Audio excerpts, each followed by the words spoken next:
ہے سرکار غوث اعظم مظہر صفات مصطفیٰ صلی اللہ تعالی علیہ وآلہ وسلم کہ حضرت سیدنا غوث الاعظم رضی اللہ تعالی عنہ نبی پاک صلی اللہ تعالی علیہ وآلہ وسلم کی صفات کے مظہر تھے۔ یہ عنوان ہے۔ اب یہ عنوان ہم نے لیا کہاں سے ہے؟ سرکار نے ایک قصیدہ لکھا ہے جس کا نام ہے قصیدہ غوثیہ شریف۔ اس کا ایک شعر ہے، سرکار فرماتے ہیں کہ لِكُلِّ وَلِيٍّ لَهُ قَدَمٌ وَإِنِّي عَلَىٰ قَدَمِ النَّبِيِّ بَدْرُ الْكَمَالِ۔ فرمایا کہ ہر ولی کسی نہ کسی نبی کے نقش قدم پر ہوتا ہے۔ توجہ رکھنی آپ نے، ہر ولی کسی نہ کسی نبی کی صفات کا مظہر ہوتا ہے۔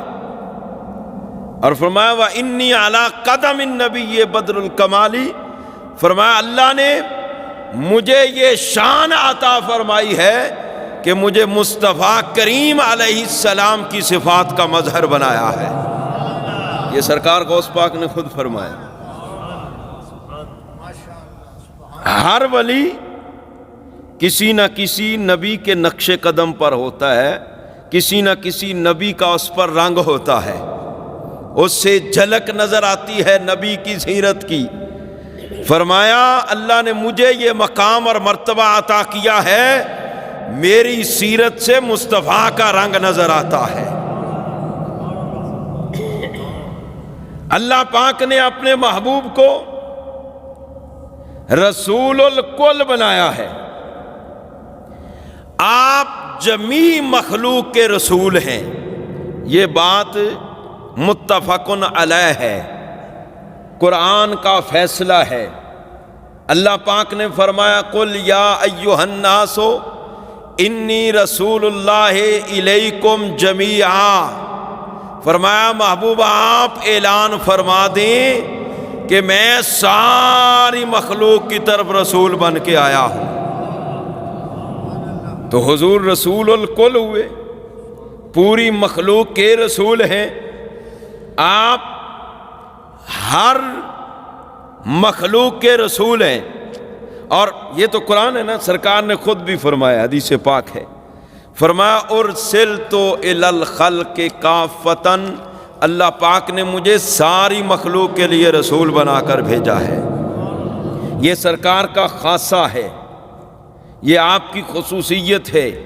فرمایا اللہ نے مجھے ساری مخلوق کے لیے، اللہ کے علاوہ ہر چیز مخلوق ہے، ملائکہ مخلوق، جن مخلوق، انسان مخلوق، آسمان مخلوق، زمین مخلوق، جنت مخلوق، دوزخ مخلوق، عرش مخلوق، لوح مخلوق، کرسی مخلوق، پھر یہ حیوانات مخلوق، حجر مخلوق، شجر مخلوق، یہ پہاڑ، یہ زمین جو کچھ پیدا کر رہی ہے، زمین کے جو کچھ اندر ہے، یہ سارا اللہ کا پیدا کیا ہوا ہے، یہ ساری مخلوق ہے۔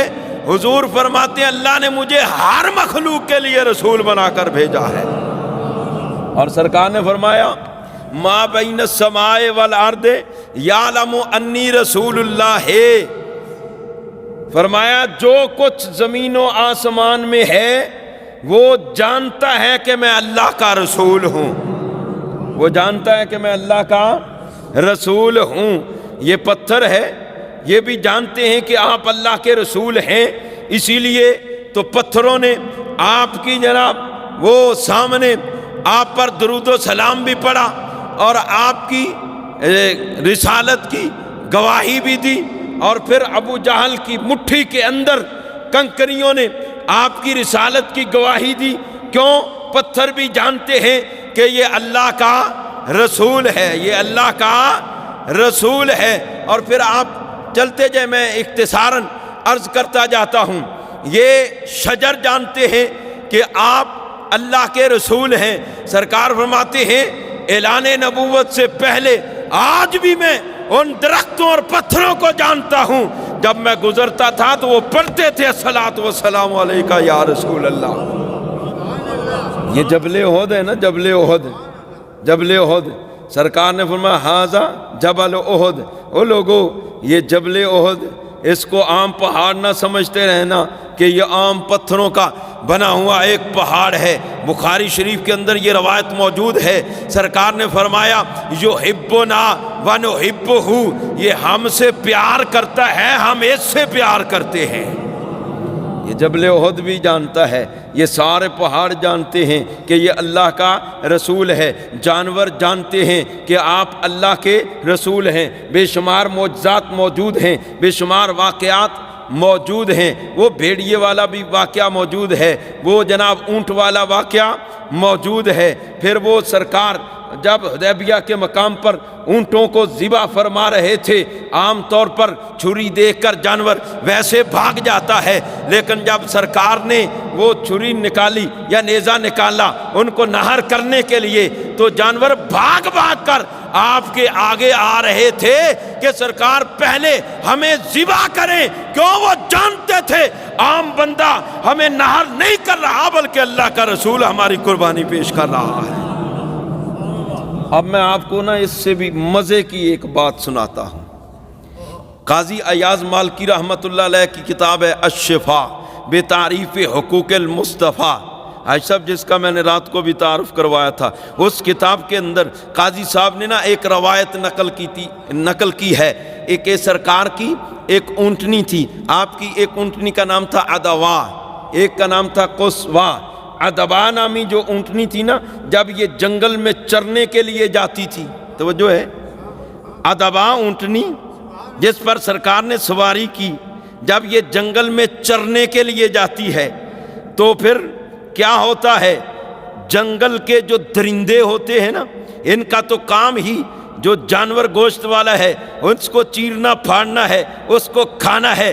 لیکن قاضی صاحب لکھتے ہیں کہ جب سرکار کی اونٹنی ادبا نامی یہ جنگل میں چرنے کے لیے جاتی ہے تو جنگل کے وحوش، جنگل کے درندے، یہ بڑے بڑے موذی جانور یہ لائنیں بنا کر کھڑے ہو جاتے تھے، کیوں؟ انہیں پتا تھا عام اونٹنی نہیں آ رہی، یہ مصطفیٰ کی سواری آ رہی ہے، یہ سرکار کی سواری آ رہی، وہ لائنیں بنا کے کھڑے ہو جاتے۔ پھر اگلی بات اس سے بھی مزے کی ہے، ذرا توجہ سے سننا۔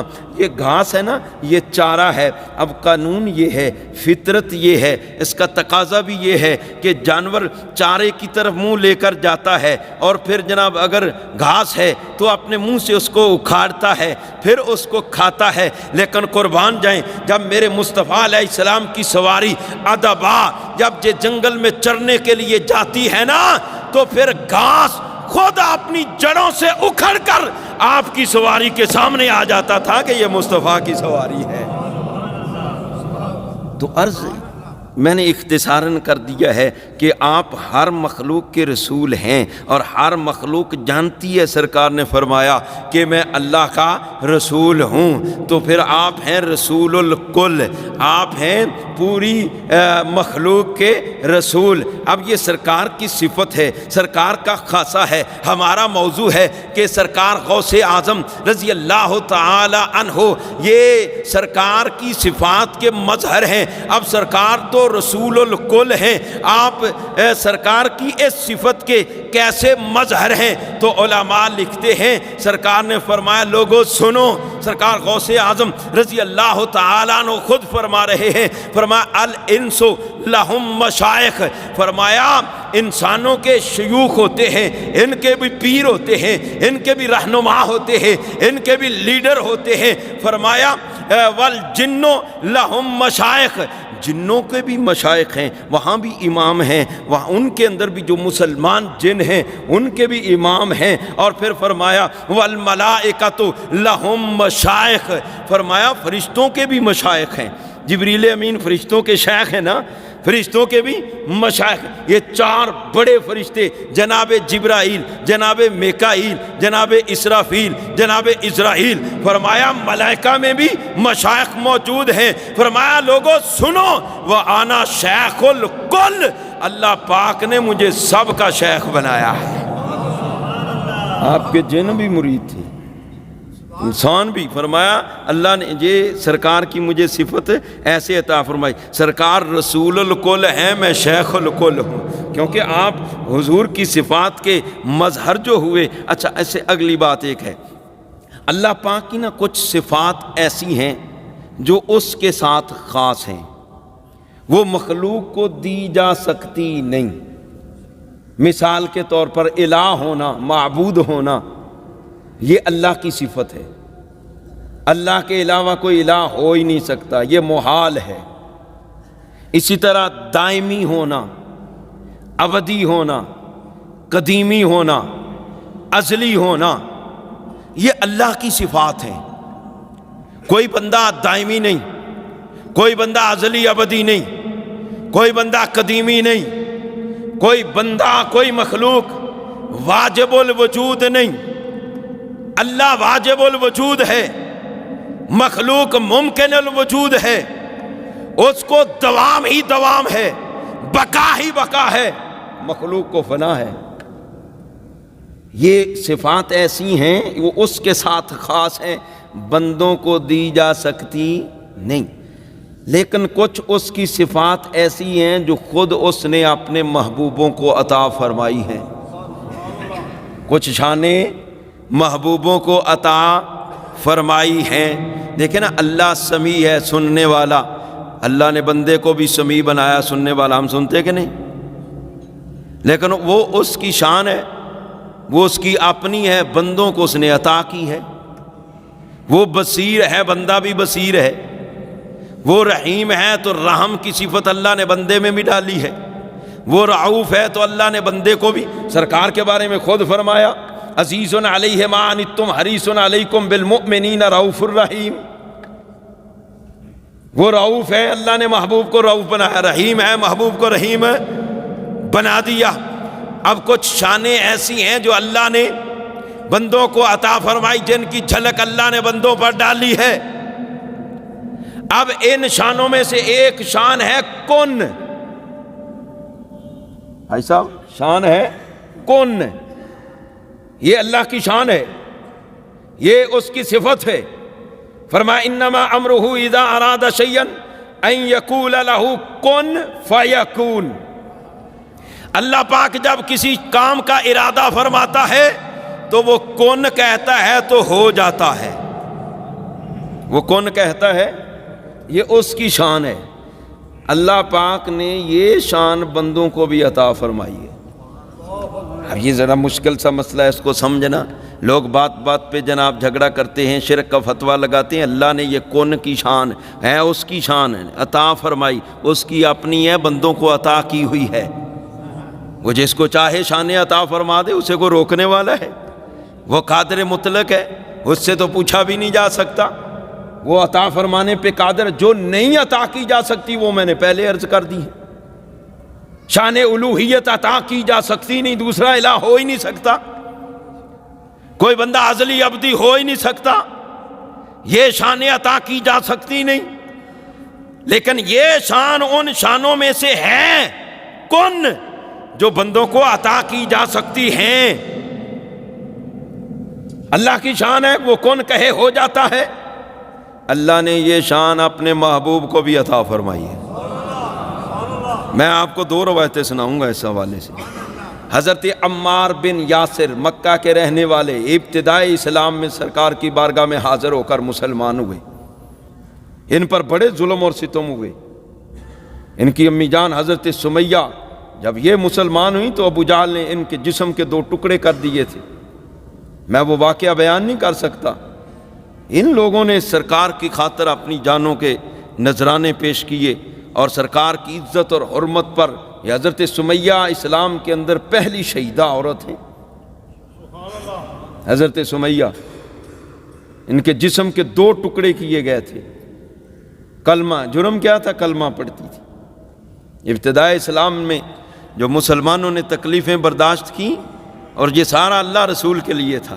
اسی لیے تو میاں صاحب کا وہ مجھے شعر بار بار یاد آتا ہے کہ قدر پھلاندہ گرج کی جانے مردے کھاون والی، قدر پھلاندہ بلبل جانے صاف دماغاں والی، تے قدر نبی دا ایک ہی جانن دنیا دار کمینے، قدر نبی دا جانن والے سو گئے وچ مدینے، تے قدر پانی دا مچھلی جانے یا جانے مرغابی، تے قدر نبی دا اللہ جانے یا جانے صحابی۔ یہ سرکار کے لیے تھا۔ حضرت سمیہ کے جسم کے 2 ٹکڑے ہوئے، حضرت عمار بن یاسر کو کافروں نے، مشرکوں نے، مکہ کے کافروں نے آگ جلا کر آگ میں پھینک دیا تھا۔ سرکار تشریف لے آئے، وہ لاجپال ہے نا، امت کے یہ بڑے غمخوار ہیں، امت کے بڑے مہربان ہیں۔ آپ نے دیکھا ہمارے غلام کو آگ میں پھینک دیا۔ اب توجہ رکھنا، اب شان کن کا اظہار کیسے ہوتا ہے۔ بڑے بڑے محدثین نے اس روایت کو نقل کیا ہے۔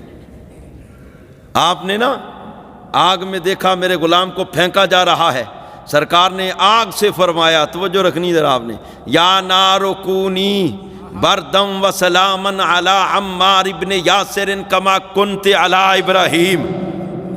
فرمایا اے آگ میرے غلام عمار بن یاسر پر ٹھنڈی ہو جا جیسے تو میرے جد امجد ابراہیم علیہ السلام پر ٹھنڈی ہو گئی تھی۔ کہتے آگ اسی وقت ٹھنڈی ہو گئی، غلام باہر آ گیا، سرکار نے کندھے پہ ہاتھ رکھ کے تھپکی دے کے فرمایا کہ عمار تجھے یہ آگ کچھ کہہ ہی نہیں سکتی تھی، تیری موت کا یہ وقت ہی نہیں ہے، ایک وقت آئے گا تقتلک الفئۃ الباغیہ، تجھے ایک باغی گروہ قتل کرے گا۔ حضرت علی اور حضرت امیر معاویہ رضی اللہ تعالیٰ عنہ جب ان کے درمیان اختلافات ہوئے، ہم مشاجرات صحابہ میں پڑھتے نہیں ہیں، نہ ہمیں اجازت ہے، نہ ہمارا مسلک اجازت دیتا ہے، نہ ہمارا ایمان اجازت دیتا ہے۔ وہاں ایک تیسرا گروہ تھا باغی، میں اختصاراً عرض کر رہا ہوں، آپ تحقیق کر لیں، تیسرا گروہ تھا باغی جنہوں نے حضرت عمار بن یاسر کو شہید کیا تھا۔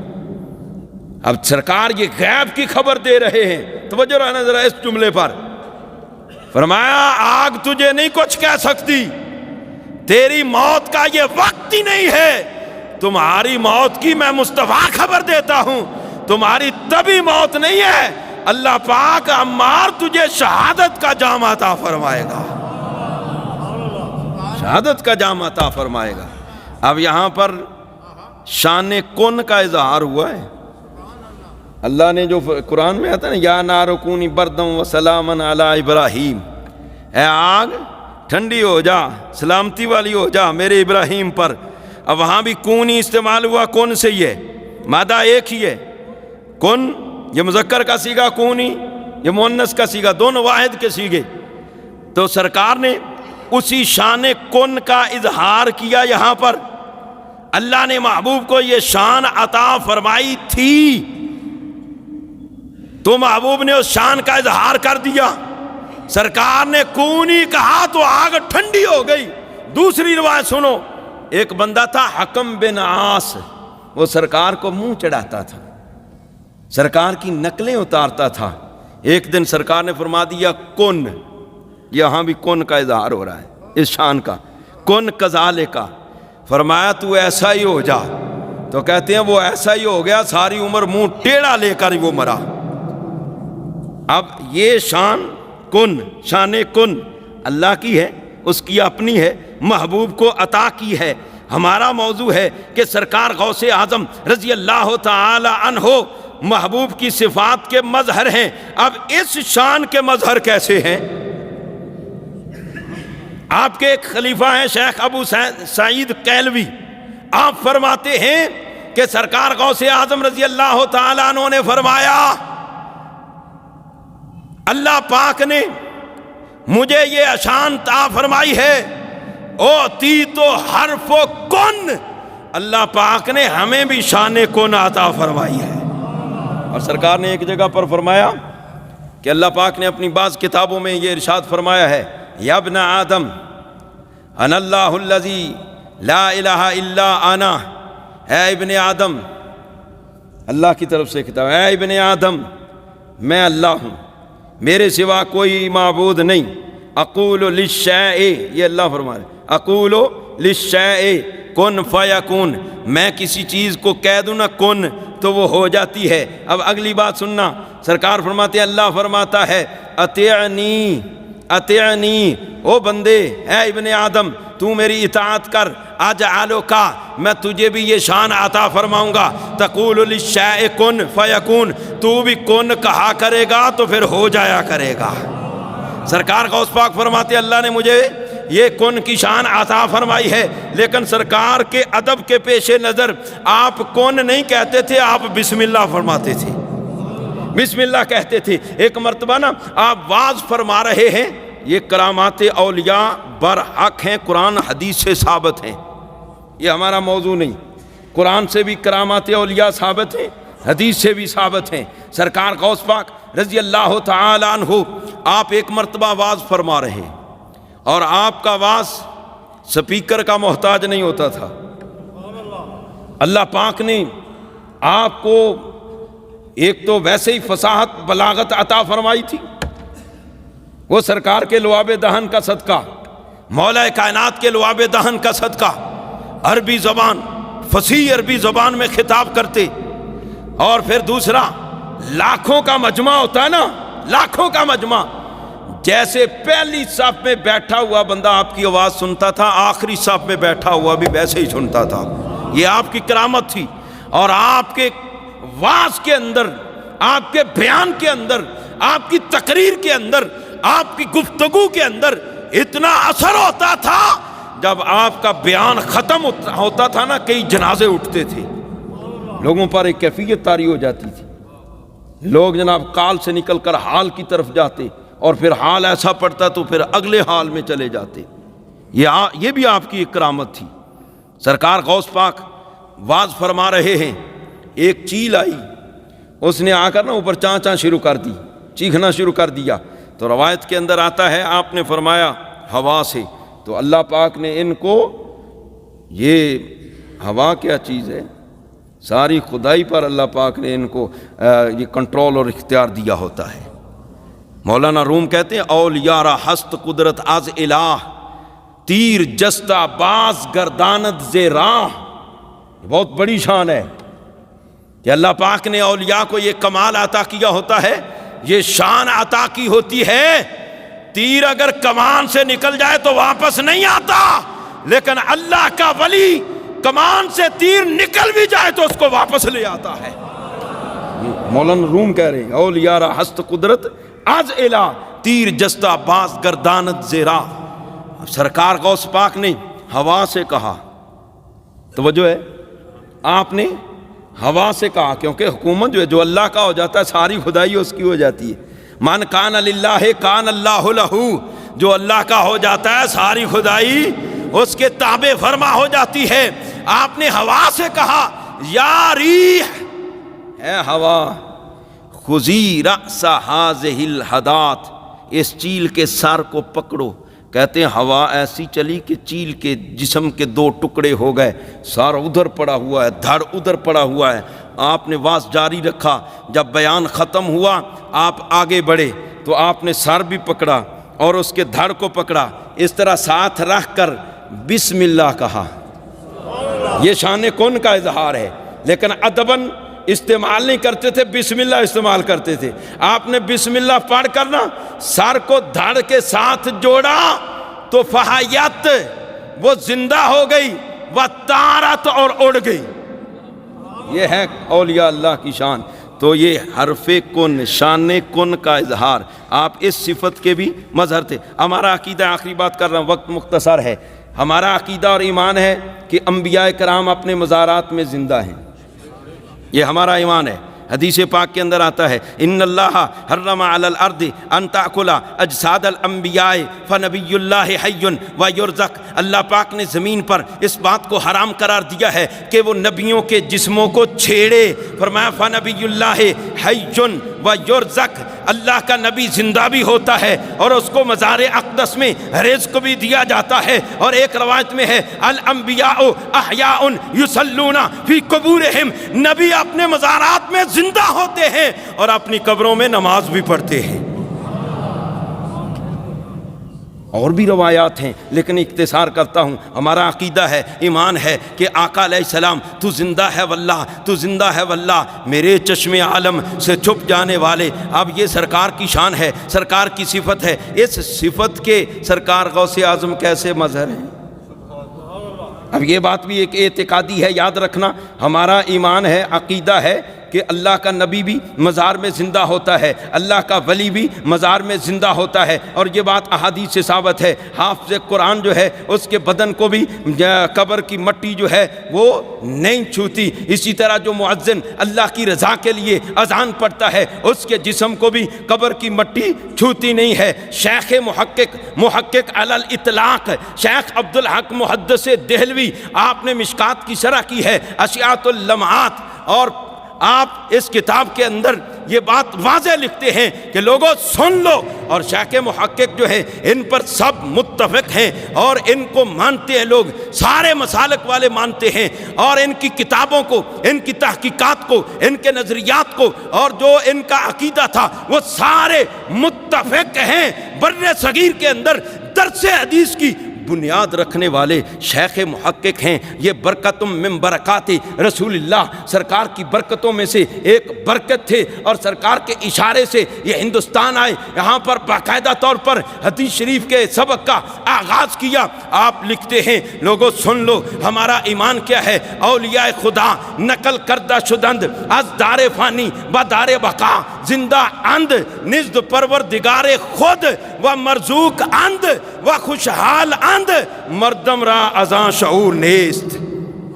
یہ سرکار شیخ عبدالحق محدث دہلوی فرماتے ہیں، فرمایا اولیاء خدا نقل کردہ شدند از دار فانی با دار بقا. اولیاء اللہ یہ منتقل ہوتے ہیں دار فانی سے دار بقا کی طرف. زندہ اند و مرزوق اند، یہ زندہ بھی ہوتے ہیں قبروں میں، انہیں رزق بھی دیا جاتا ہے اپنے رب کی طرف سے، لیکن لوگوں کو شعور نہیں ہے. یہ شیخ محقق کہہ رہے ہیں، اور وقت کا مجدد آپ کے ہم عصر ہیں حضرت ملا علی قاری. آپ مرقات کے اندر لکھتے ہیں اولیاء اللہ لا یموتون ولکن ینتقلون من دار الی دار. فرمایا اولیاء اللہ مرتے نہیں ہیں، یہ تو ایک گھر سے دوسرے گھر کی طرف منتقل ہوتے ہیں. اور پھر تیسرا حوالہ بھی نوٹ کریں، امام فخر الدین رازی امام المفسرین ہیں، آپ بھی فرماتے ہیں اولیاء اللہ لا یموتون بل ینتقلون من دار الی دار. آپ نے فرمایا اولیاء اللہ مرتے نہیں ہیں بلکہ ایک گھر سے دوسرے گھر کی طرف منتقل ہوتے ہیں. آپ سرکار غوث اعظم کے بارے میں آئیے. سرکار کا ایک عقیدت مند بڑی دور سے چلا کیوں، آیا کیوں؟ کہ میں نے سرکار کا بیعت ہونا ہے، سرکار کا مرید ہونا ہے. بڑی عقیدت لے کر آپ کی بارگاہ میں حاضر ہوا. جب بغداد شریف پہنچا تو پتہ چلا کہ آپ کا تو وصال ہو گیا ہے، آپ کا وصال ہو گیا ہے. یہ پریشان ہو گیا کہ آپ تو اللہ کو پیارے ہو گئے ہیں. پریشانی کا عالم ہے. یا آپ کی قبر انور کے پاس پہنچ گیا، وہاں جا کر بیٹھ گیا، رو رہا ہے. سرکار میں تو بڑی عقیدت سے آیا تھا، بڑے احترام سے آیا تھا، بڑی امیدیں لے کر آیا تھا کہ آپ کے ہاتھ پر بیعت ہوں گا، میں قادری سلسلے میں داخل ہونے کے لیے آیا تھا، لیکن آپ تو قبر انور میں چلے گئے، آپ کا تو وصال ہو گیا. یہ باتیں کرتے کرتے نا کہتے ہیں وہ آنکھیں بند کر کے بیٹھا ہوا ہے.